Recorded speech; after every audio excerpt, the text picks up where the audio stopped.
Action! Hai semua, saya Wirni. Terima kasih sudah nonton video saya. Sobat kamu yang belum subscribe YouTube channel saya, please open your apps YouTube, tekan like dan lonceng supaya kamu boleh tahu bila masa saya upload video baru.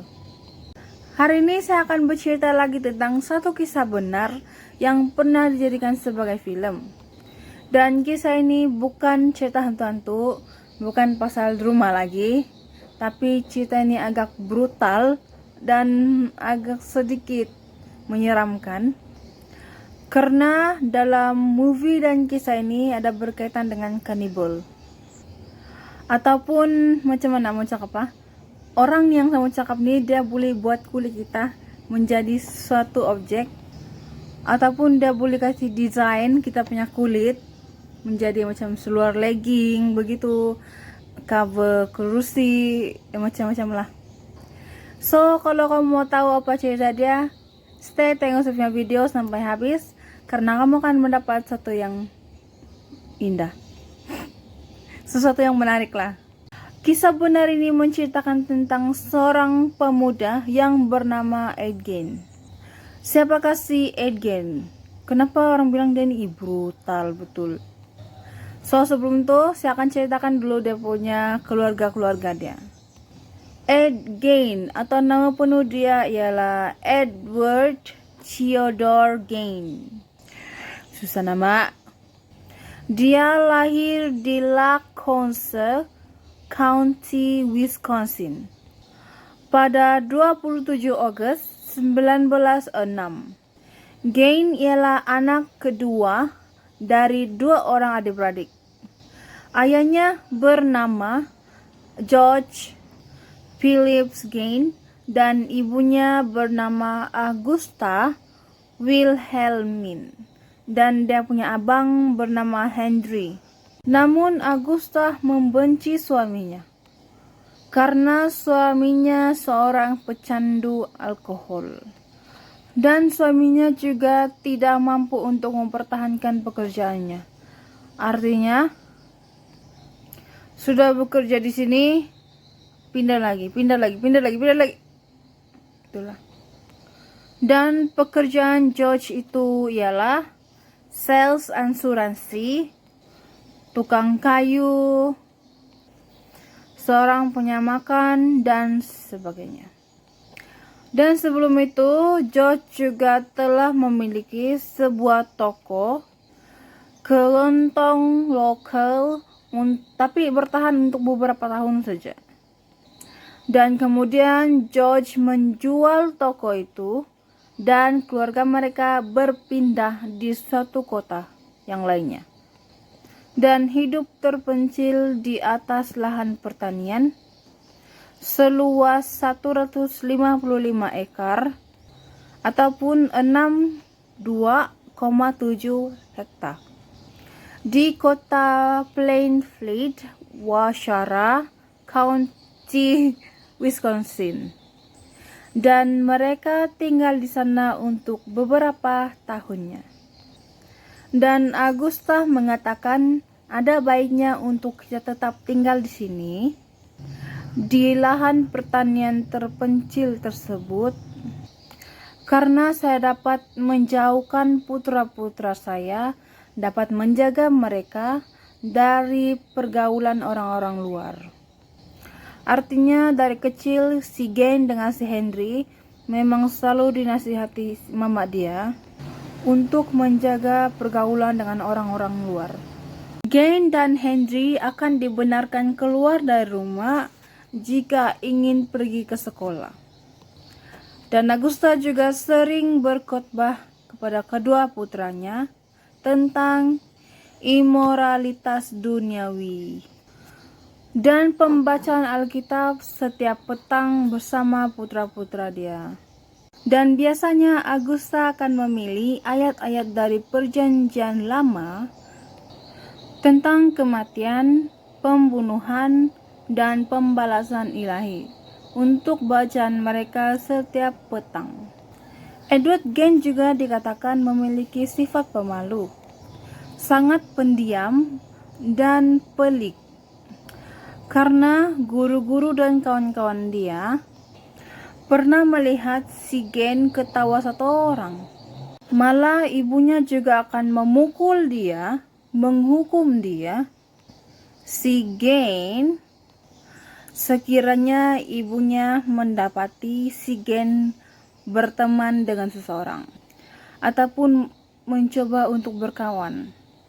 Meskipun perkembangan bersosialnya si Gen sangat buruk, namun si Gen dicatat murid yang paling pandai di sekolah, terutama untuk bidang membaca.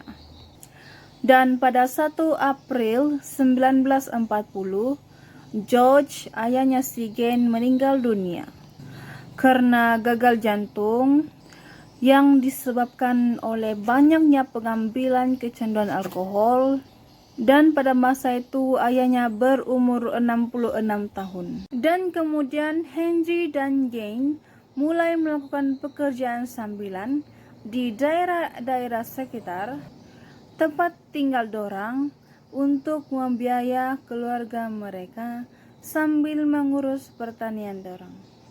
Selain itu, mereka juga bekerja sebagai pengasuh anak-anak. Sampai mereka mengatakan bergaul dengan anak-anak lagi bagus daripada orang-orang dewasa. Dan pada masa itu juga, Henry telah mempunyai seorang pacar yang berstatus janda anak 2. Terus hubungan dorang tidak bertahan sebab dia punya pacar dengan keluarga mereka tidak berengam, jadi dorang putuslah. Dan pada 16 Mei 1944, tiba-tiba datang lagi lah si Henry dengan si Gen ini, di mana mereka telah membakar rawa-rawa yang ada di lahan pertanian mereka, dan api makin lama makin membesar, berkobar di luar kawalan, membuatkan petugas pemadam api seluruh penduduk datang bersama-sama untuk kasih hilang itu api, untuk memadam api itu. Dan setelah api itu selesai dan berjaya dipadamkan, semua petugas pemadam api, semua penduduk pun pulang.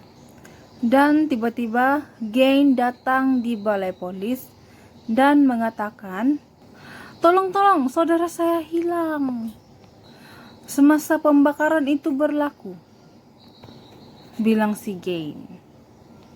Dengan itu, pihak berwenang telah membawa lentera dan lampu senter untuk mencari si Henry. Kemudian Henry berjaya ditemui dalam keadaan terlungkup, dan Henry disahkan meninggal dunia dalam beberapa menit yang lalu, serta penyebab kematiannya ialah gagal jantung dan bukan disebabkan oleh kebakaran. Kenapa begitu?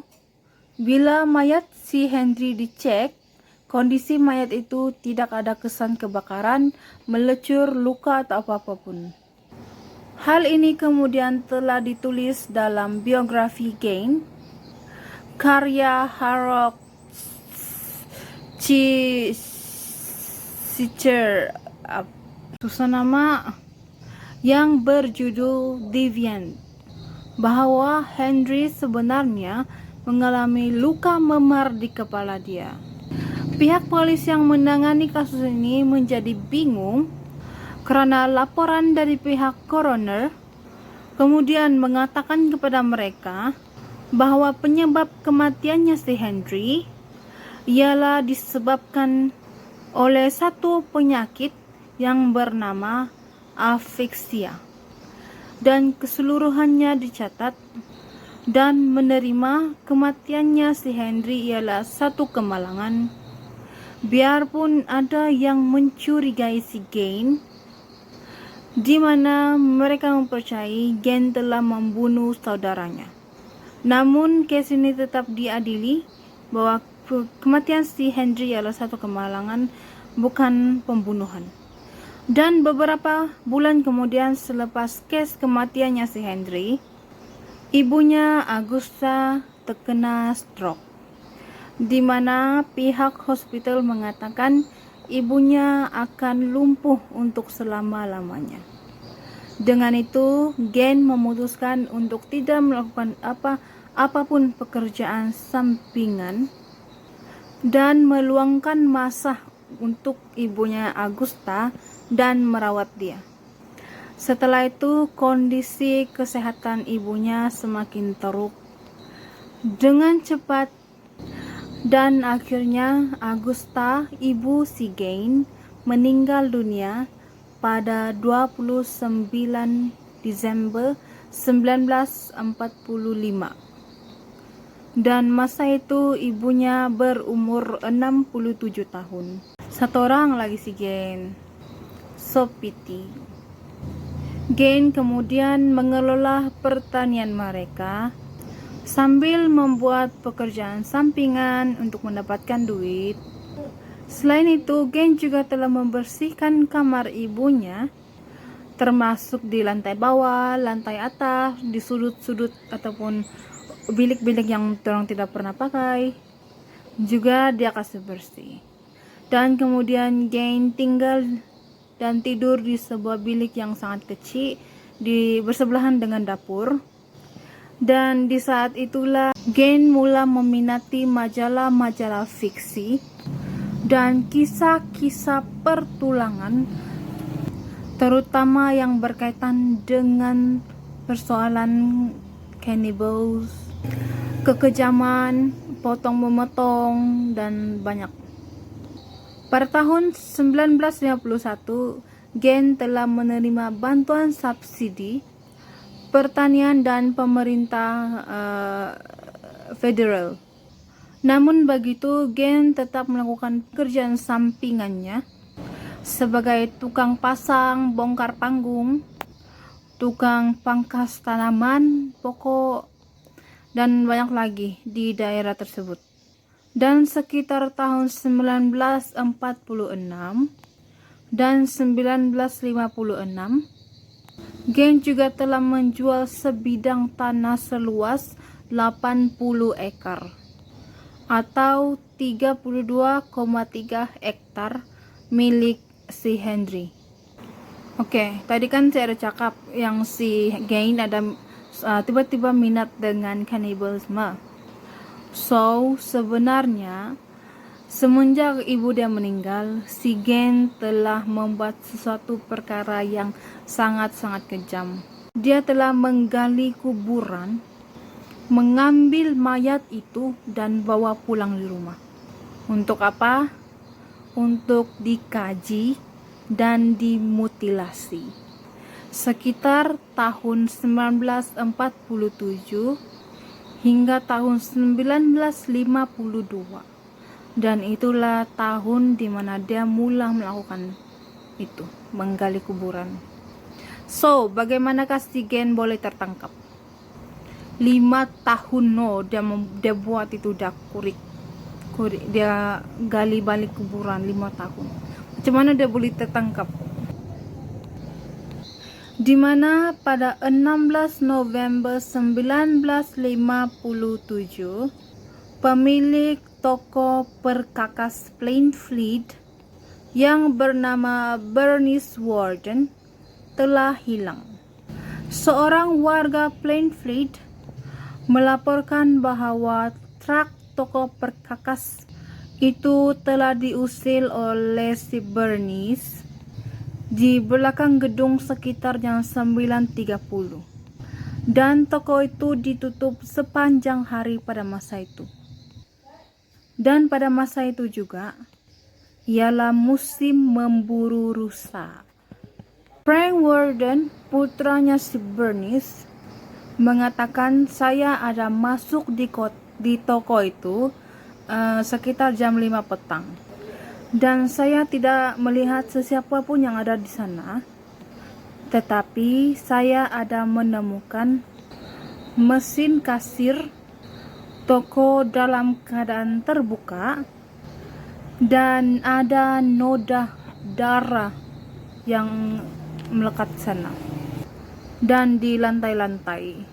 Dan Frank juga mengatakan, saya ada melihat Gain memasuki toko itu sebelum ibu dia menghilang. Iya, memang ada si Gain masuk dalam, tapi dia hanya membeli 1 galon anti beku. Oke, macam mana dorang boleh tahu yang si Gain yang bunuh ataupun apalah mama dia? Dan macam mana dorang boleh syak yang si Gain itu pelaku dia? Dengan apa cara dia? Riset. Oke, kalau kita pergi di mana-mana tempat untuk membeli, kita mesti akan dapat riset kan? Nah, begitu juga dengan toko nasi bernis, dia akan bagi resep. Tapi kalau dorang bukan resep, dorang bill.